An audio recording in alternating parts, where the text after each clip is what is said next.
So, long ago, just on the coast of what we now know as Scotland, there lived a family in a little cottage, a father and a mother and 7 sons.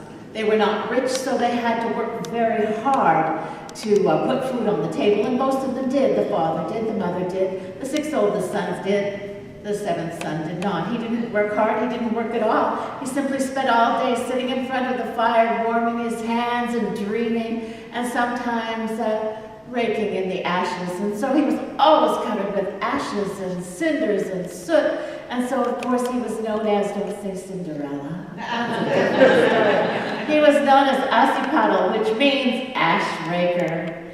Now, in that kingdom, one day there appeared a terrible, horrible, no good, very bad monster. It was a worm. Now, I know that doesn't sound very, very terrible and horrible and no good, very bad, but you should know that in those days, the term worm was used for what we would call a sea monster, and this was a terrible sea monster. He was enormous. He had a long tail, so long it looked like it would go halfway around the world. He had enormous jaws. He had sharp teeth, and he had a tongue that could stick out and scoop up an entire village and swallow it in one gulp, and that's what he was doing, swallowing up one village after another, after another, after another. No one was happy about this, particularly the king, who saw his entire kingdom disappearing one village at a time. And so the king went to his advisors for advice, of course, and they scratched their heads and they shrugged their shoulders. They didn't know what to do, but finally a wizard said, you know, I think that a storeworm has a sweet tooth, and I believe you could make a deal with him. If you could provide him with 7 sweet young maidens every week, he would eat those, and then he would leave the rest of us alone. It wasn't a particularly good idea, but nobody had a better one, and so the deal was made. Every Saturday morning, 7 sweet young maidens were delivered to the storeworm, who, as soon as the sun hit his face, he would open one eye, he would open the other eye, he would open his tremendous jaws, he would lap up those 7 sweet maidens and swallow them and then go back to sleep for another week. As time went on, no one was very happy about this, however. Not the maidens, the ones who were eaten, the ones who were waiting to be eaten, not the families of the maidens, and not other people who had reasons of their own. Assipattle's 6 brothers said, if the storeworm keeps eating all the sweet young maidens, who's going to be left to marry us? And his parents said, if the storeworm keeps eating all the sweet young maidens, who's going to be left to marry our sons and take care of us in our old age? It's a thing. And so the king began to sense the unrest there in his kingdom, and so he sent out a proclamation for any brave knight who was willing to fight the storeworm and defeat the storeworm. He would be given the usual gifts, half the kingdom, and the legendary weapon that the king had, his legendary sword. Don't say Excalibur, because his sword was Snickersnacker, because that's what you call a legendary sword, isn't it? At least in a story like this.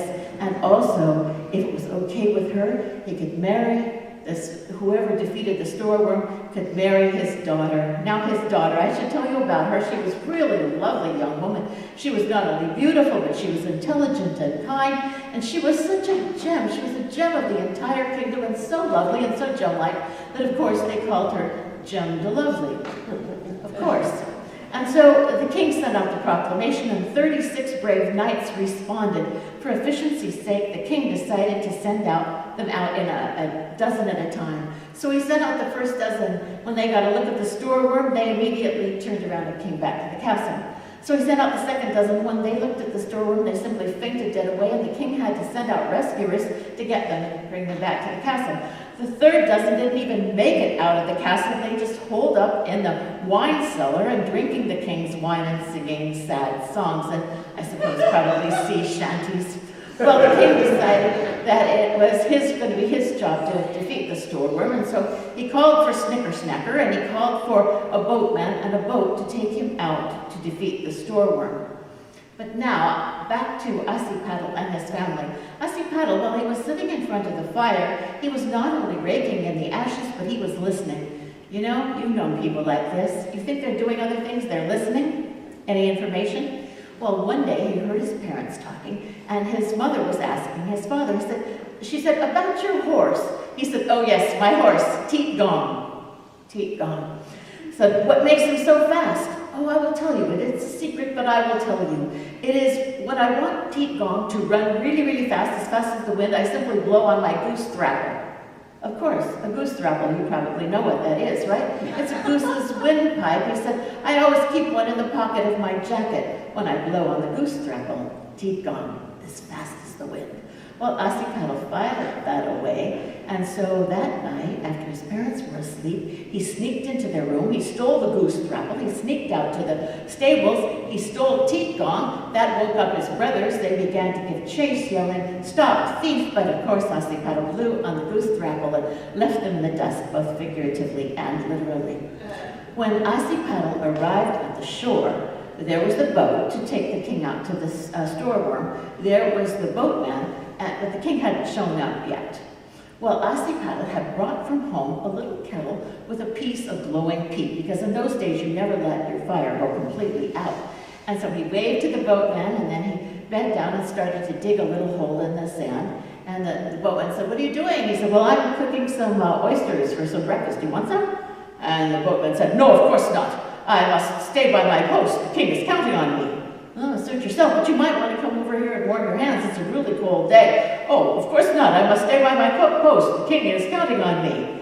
And a few minutes later, Assipattle began to yell, gold, gold, there's treasure here. Well, now, the very devoted boatman who had not been tempted by the clams or the warmth, he was definitely tempted by the gold. So he left his post and came and began digging in the sand. And that gave Assipattle a chance to steal the boat.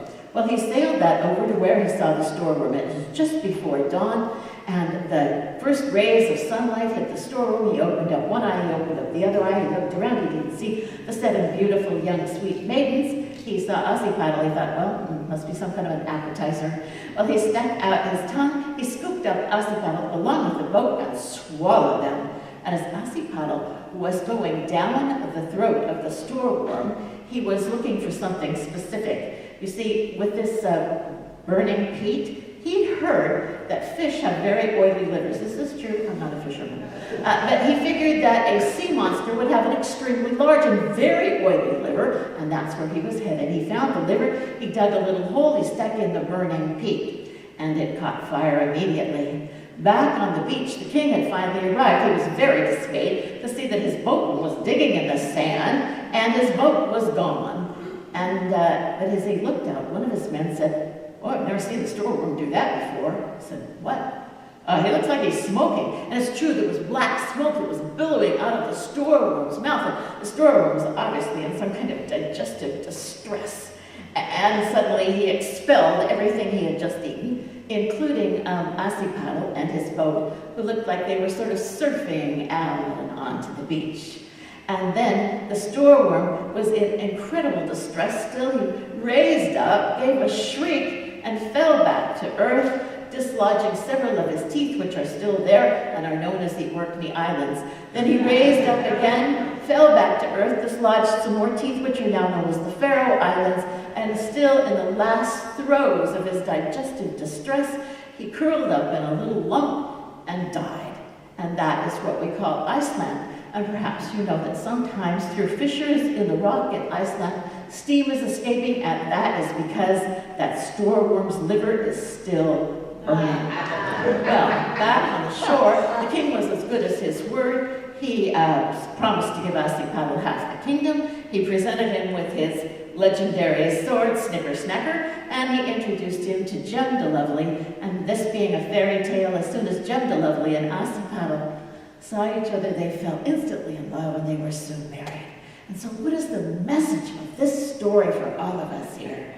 There are no storeworms, as far as I know, here in Ocean Beach or anywhere around. Although I've heard of a few sharks recently, haven't you? Hoo-ha. But we do face challenges. And so whatever challenge you're facing right now, gather the resources that you have. Your trusty steed, Teat Gong, your trusty weapon, Snicker Snacker, your trusty sidekick, Jem de Lovely, and whatever other things you have at your disposal so that you too will live happily ever